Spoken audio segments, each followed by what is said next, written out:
do that sort of thing. And so eventually the crowd dispersed. At the time, it was very worrying because there was the little children there and that sort of thing. Anyway... Your political activity, like Norman Le Brock, I know, because I remember when I spoke to him previously, when he was around, about how difficult he found it to get work because of his political activity. Right. Was that the same for you? Did you find it difficult to get work? Oh, yeah. Yeah. Oh, yes. I was working for Trevor Hodgkin's father, and he was able to move away from the little workshop in Georgetown to near the, was it called the New Era Cinema down there? That's right.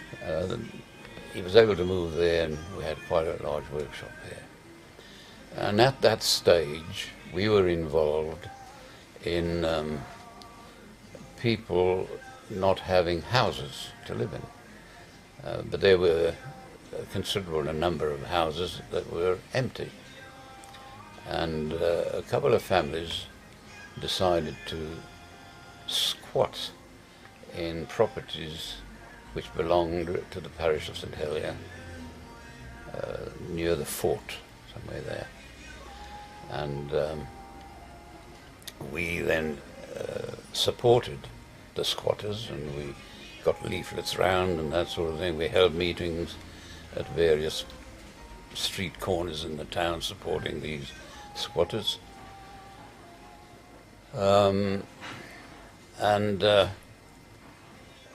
What we did was, because the squatters, the St Helier parish had decided they were going to evict the squatters at a particular time, and we made a pact between us all that one of us would go to the site, and if the eviction people came along, they would let everybody know, and we'd all go to the place to oppose this eviction.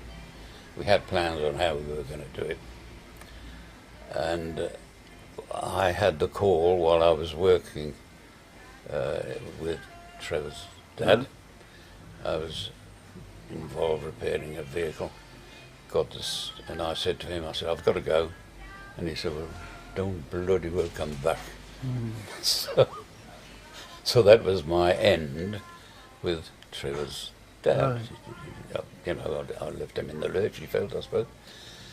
And so what was the implication, again, to try and see this in the modern context? There's no unemployment benefit now, but what was there then? If you were suddenly no pay, what did you have to do? Well, I don't recall. I never went for assistance. No. Were you still living at St One's? Yeah. Yeah, I was married to Chris Wakeham at the time. Right.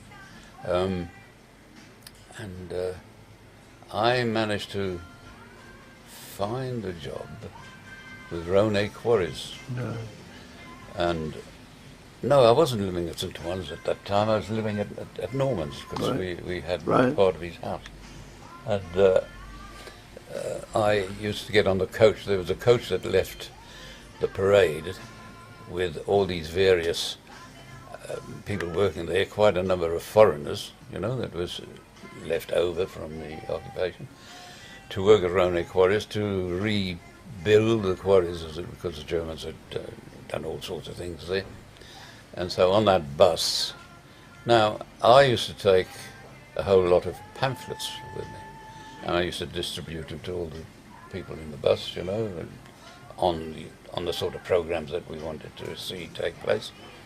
And I also used to, once I got in the quarry, it was quite interesting, because we would have supposed to be a 10-minute lunch break, and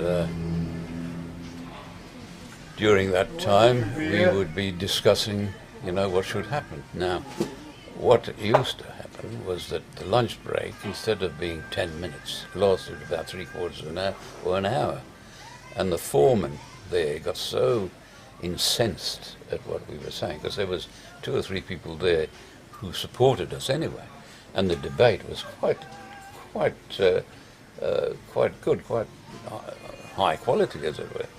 And then he realised that he was getting involved in opposing this, and said, "Get it out, you know." Anyway, so I'm going to stop here because we've got a new arrival come here, and it'll be a good point. Just have a little break.